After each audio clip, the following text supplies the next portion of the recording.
What's going on, fellow zombies? Are we alive yet? Are we awake yet? We ought to be. It's about 10:24 in the morning.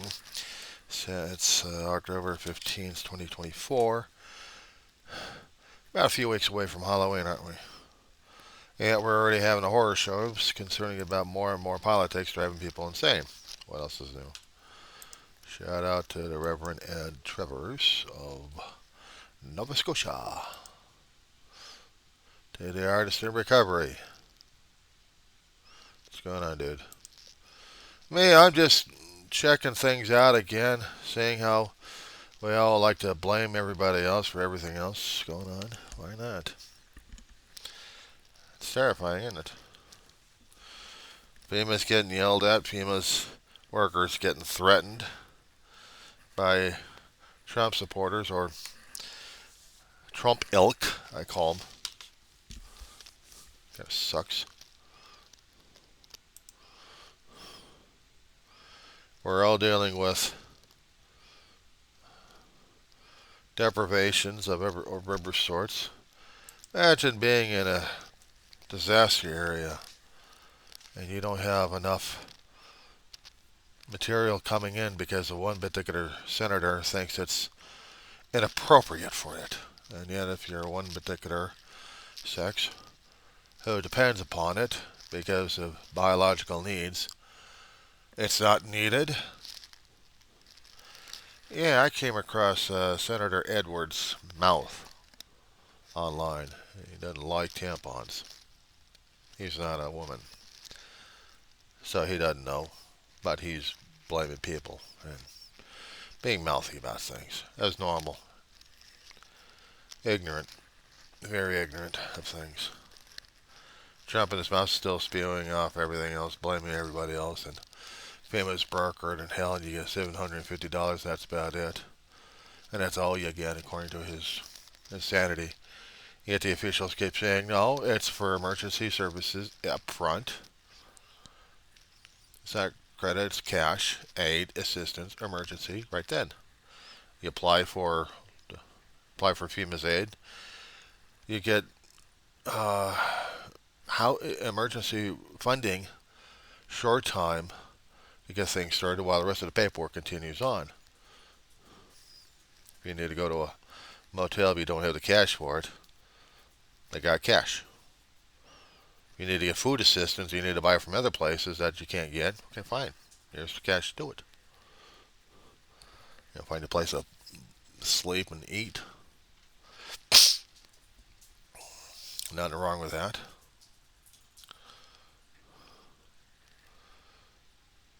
Yesterday, hello.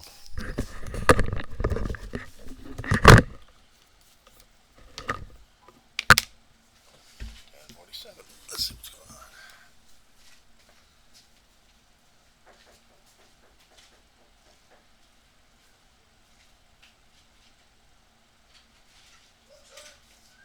What happened Monday? You weren't here Monday. Well, how dare that be happening on a Monday?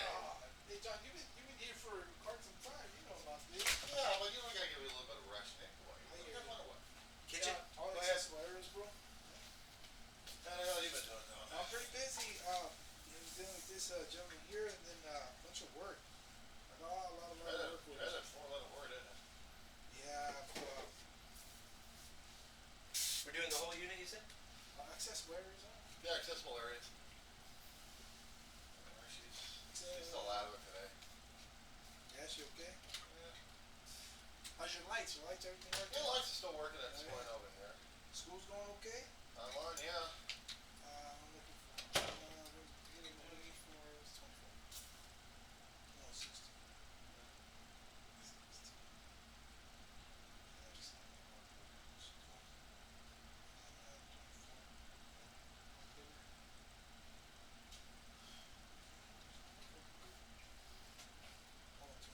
And I got new traps from Amazon. I already let them out already. So. for sure. Yeah, I believe he has some people who do this. Yeah, like I said, it's a pretty busy, man. Crazy, crazy. Yeah, well, the heat out here is not exactly helping everybody. It's not bad. Especially Solid. with bugs. Cool. Hey, you want to hook them over like a couple of steel traps?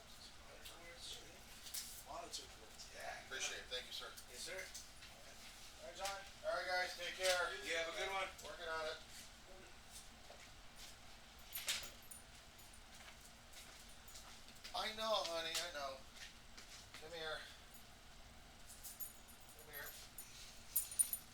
Come here. It's alright. Yeah, I know. I know. I know. He was all over the place, wasn't he?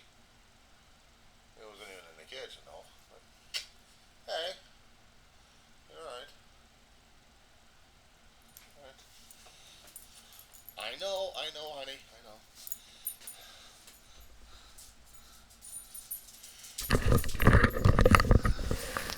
She's hyper excited. For an old lady, she's hyper excited. She wants to know where that new guy came from.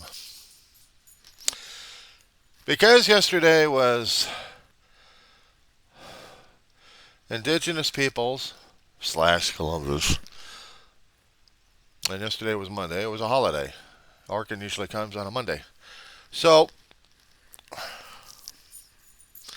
I had to get it on record. I had to just razz the guy a little bit. I had to get my fun. We were talking about officials happening. We were talking about people going on the news. And when asked direct questions, sidebarred and giving other people the runaround.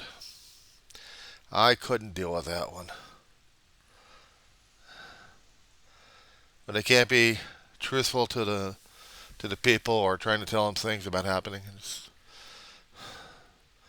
I even seen old Gasbag 45.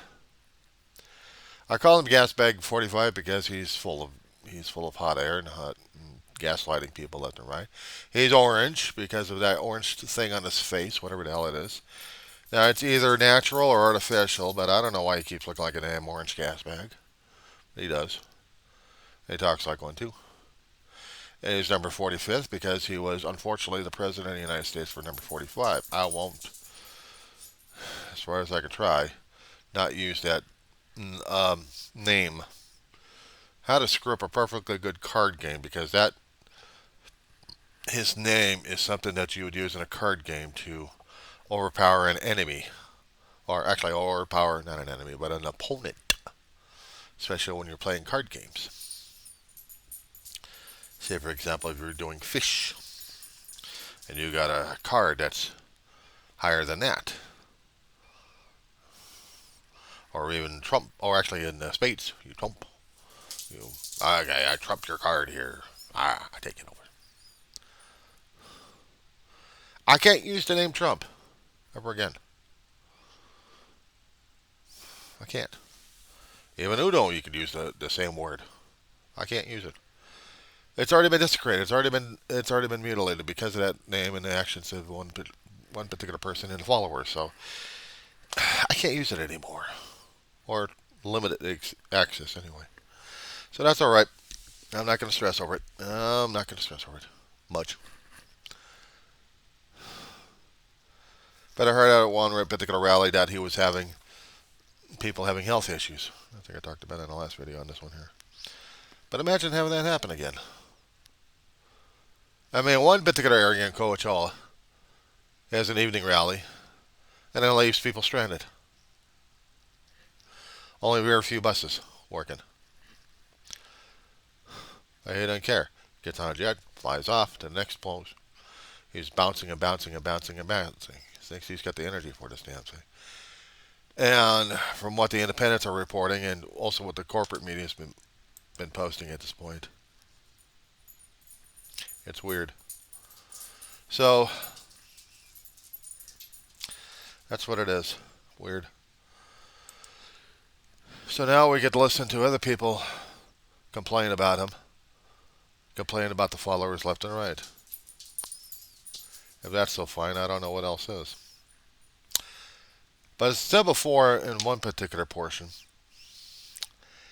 he's too much of a cult leader. He reminds me too much of the cartoon cult leaders at this point over here. People are wearing his memorabilia. People will probably bring up the biblical stuff, saying that, well, because he's like a cult leader, he's doing this thing and that thing, It's like people got branded a number. Well, they're wearing a color. Only my collar doesn't have Make America Great Again. No, it just says something of an alkathon.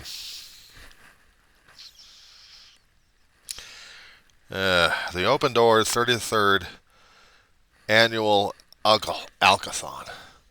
Meaning, in terminology for those in recovery, it's 2 or 3 day, basically on a weekend, Friday, Saturday, and Sunday, stint of meetings constantly with portions where they have food. Meetings from the area, wherever they are, would come and have their hour-long meetings at this alkathon. They have things set up, as in, here's your appointment slot.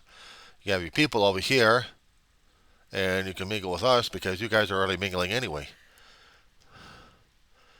A lot of people in recovery that I discovered when I was going to all these meetings, we have our favorite meeting halls to go to. We have our meeting places to go to. We have our favorite get-together places.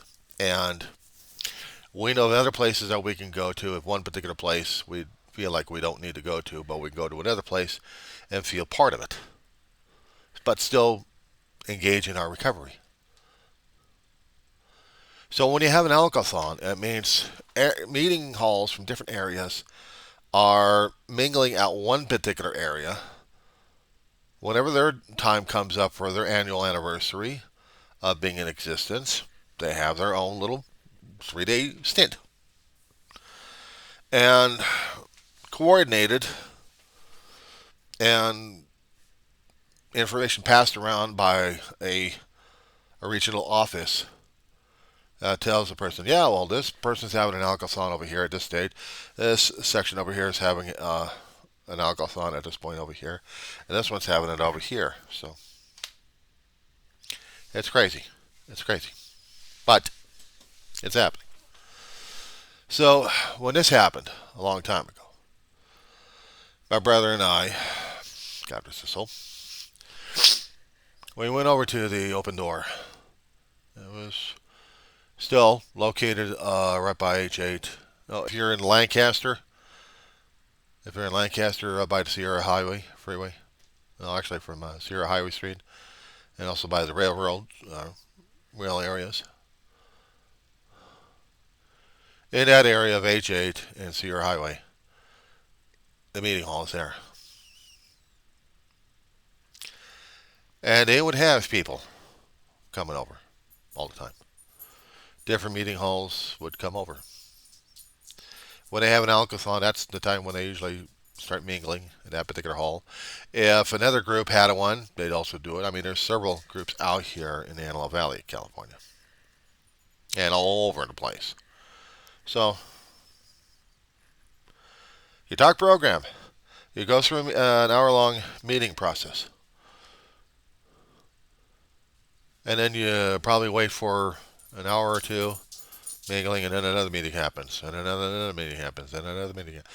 But people would also mingle outside, both front and back, and whenever they get the food.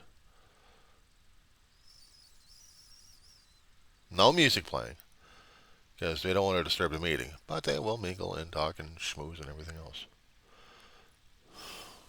So it's cool. And they also have to have fundraisers. One of them was selling shirts.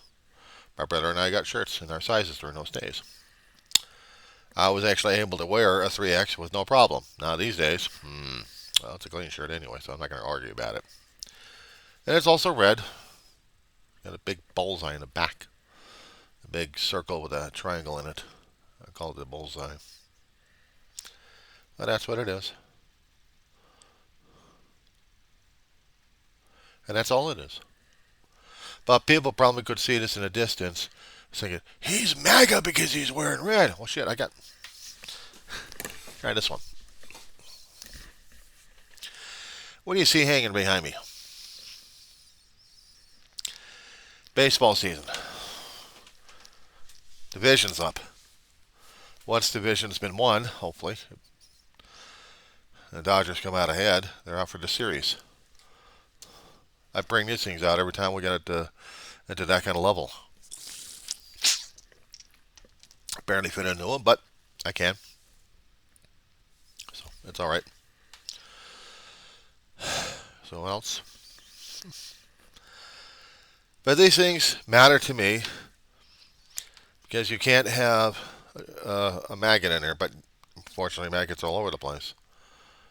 They will tell me and show me things about their own conspiracy nature. I don't want it. They're going to give me acid and reflux, acid indigestion. I don't need it. I don't want it. You can have it. To me, it's like cult following. And I can't deal with the cult following. I really can't. People are going to tell me how to think and how to feel because of out of their fear and intimidation to me. I won't tell them on that one. But I'm more worried about this particular story coming up. Hi,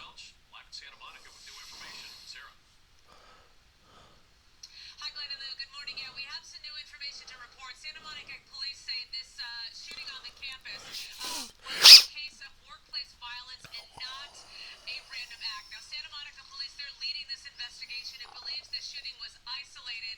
And it says that there is no information at this point suggesting that there is any further threat to the community. But still, a very terrifying situation for the students, the faculty, and of course parents of the students who attend this satellite campus behind me. Let's walk through what we know, what we've learned so far about the shooting that happened last night. This is video from overnight showing the victim being wheeled into an ambulance. The shooting took place just before 10 o'clock last night. An employee of Santa Monica College was shot at the Center for Media and Design. It's a Santa Monica satellite campus here on Stewart Street in the city of Santa Monica. The victim, believed to be a woman, was rushed to a local hospital in critical condition. The suspect took off and this morning remains on the run. Now, Santa Monica police say as of now, they have no reason to believe that the shooter is still in Santa Monica or is a threat to the community. But as a precaution, all Santa Monica College campuses will be closed today as this investigation unfolds. Now, a witness who was at the scene overnight says the victim is a custodian, but that has not yet been confirmed by police. Yeah, I've always experienced it. Been pretty safe. Yeah. Never really had any issue with crime or anything like that. Terrible to hear. Sorry for the family and everyone that's involved. It's unfortunate. I, pray for the victim and her family. About 25,000 students attend Santa Monica College's 6 satellite campuses. Police today are asking students to avoid the campuses and employees to work from home if they can.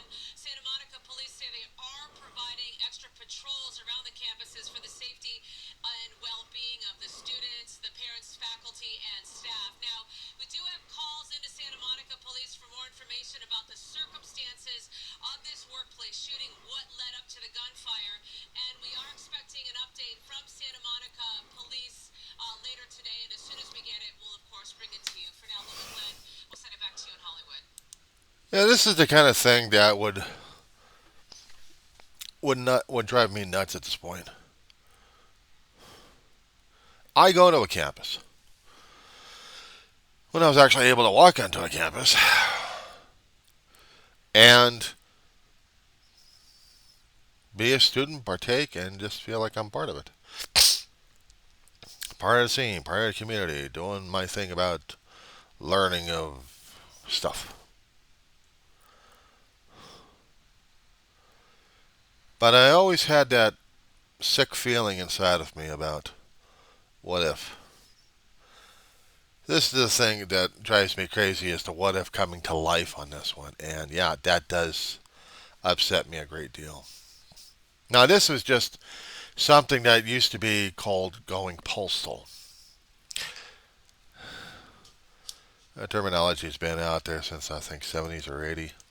And alrighty.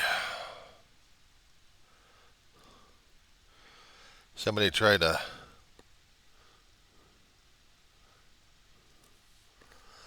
okay.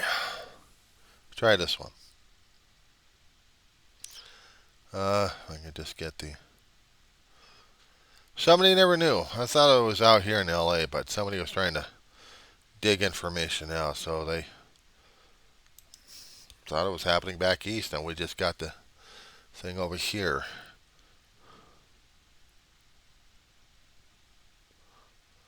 Make it into a book, make it into movies, bury the research like crazy on this one.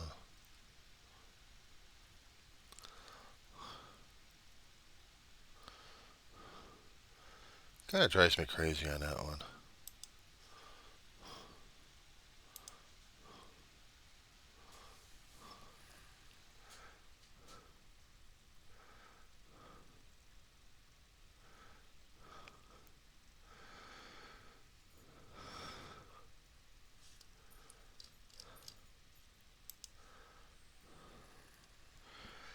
Okay, so this was posted back in 2011 on this thing called Today I Found Out, Feed Your Brain. Somebody did an article about this one. Common knowledge of a work. Okay. From what this story, this posting was.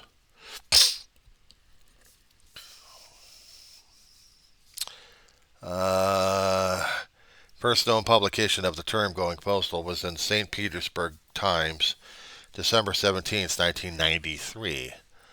In the article, written by, who the hell was writing this one here? Carl Vick. Okay, in his article, Violence at Work Tied to Loss of Esteem, Carl Vick stated, Symposium was sponsored by the U.S. Postal Service, which has seen so many outbursts that in some circles, excessive stress is known as going postal. Later that month, on December 31st, LA Times published an article, The Year in Review, 1993, in which they stated, unlike the more deadly mass shootings around the nation, which have lent a new term to language, referring to the shooting up the office as going postal. It isn't known who exactly started the phrase going postal, but what it is clear, it was already a common phrase among Americans at that time. Stereotype was no doubtedly due to several incidents involving postal workers from 1986 to 1993. August 20th, 86, postman Patrick Sherrill walked into his workplace, shot and killed 14 co-workers and injured 6 more before shooting himself in the head. I'm going to put a PDF on this thing. I want this one saved. I want some information about it.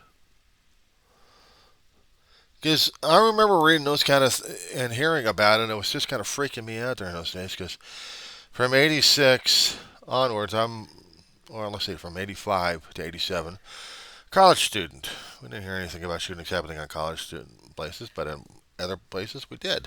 Watched it on the news and read it in the paper and have conniption fits over the damn thing. We even had it out in the San Fernando Valley in those days in the 80s. Scared the crap out of people. Let's see, 91, a former postal worker killed 2 employees at a post office in Ridgewood, New Jersey. November 14th, same year, there was another guy that did a Royal Oak shooting. Royal Oak, Michigan post office. Dearborn, Michigan. I mean, it was like a wave of it. Isolated, but looked like a damn wave over it. Some people thought it was maybe a postal service, but it was basically people getting fried out. Even the postmaster general during that time commissioned around 2000 wanted to find out how they can help their postal workers without going insane. But it's a lengthy article. Sometimes going, too long at a job will actually burn yourself out, but other people can find something about it that keeps them going. For me, it was just a paycheck. But I understand about the term going postal. I really do. And I understand it. I understand the implications of it. I understand the repercussions, consequences, and the origin. You've got a personal origin about your own story, and you're also feeling that lunatic at this point. Yeah. So, in this situation over here, the term kind of fits the isolated case. There's another one. Several years ago, we actually had UCLA. When they talk about campus shootings, let me get that one up.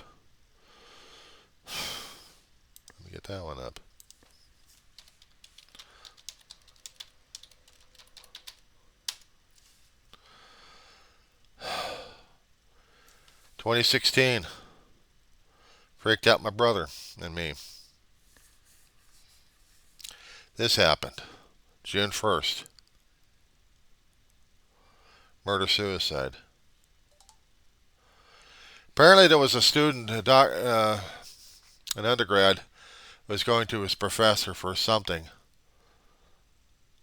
And he was the only one shot. But people saw this guy with a gun on the campus. And when they heard gunfire, that's what freaked everybody else out. I remember listening to this thing on the news and trying to follow it online because this was insane. This was nuts. I mean, this was just pure nuts going on.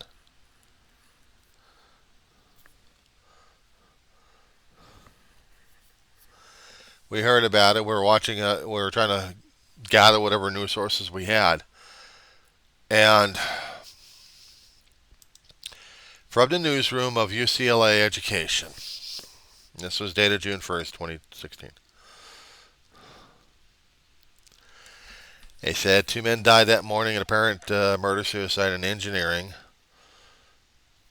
over UCLA, Engineering Building 4.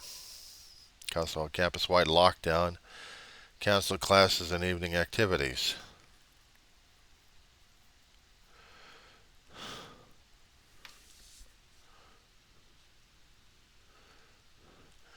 During that time, they hadn't had him released. But it was basically an undergrad and a professor.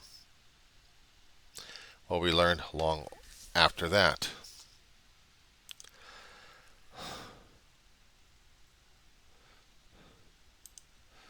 Going on the Wikipedia.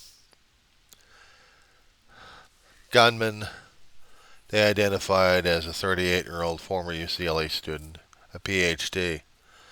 Victim was a professor and a thesis advisor. I'm not saying their names.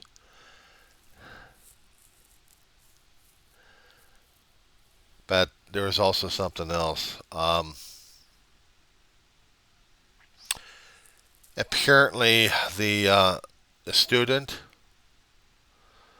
also had an estranged wife.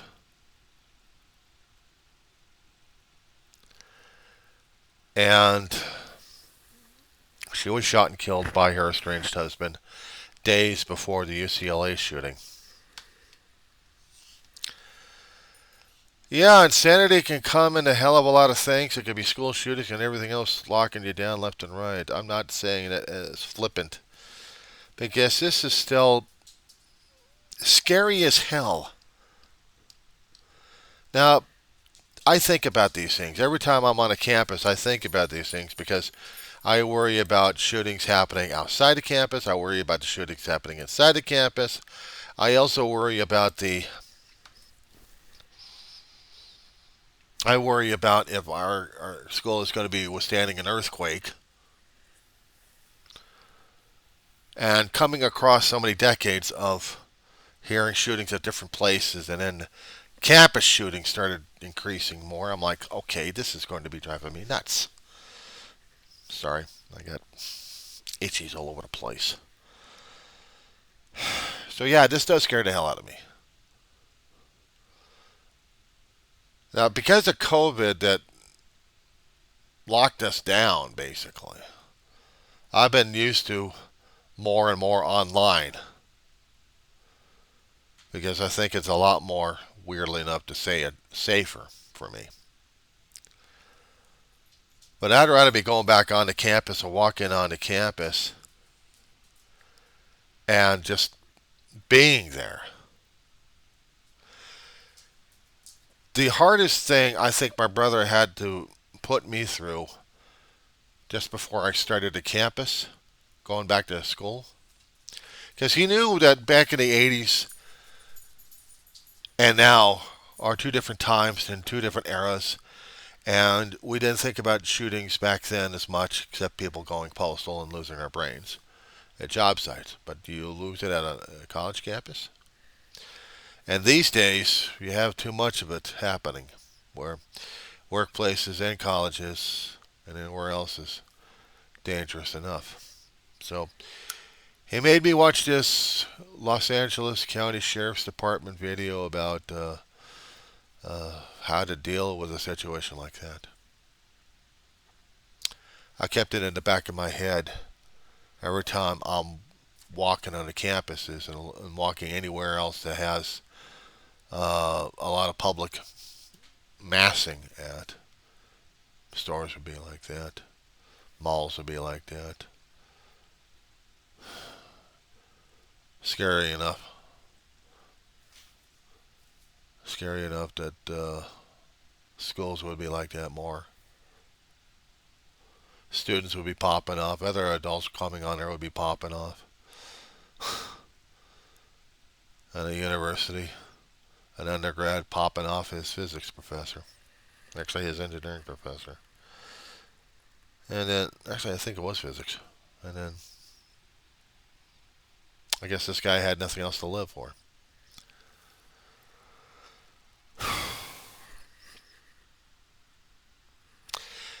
Makes one sick, I'll tell you that much.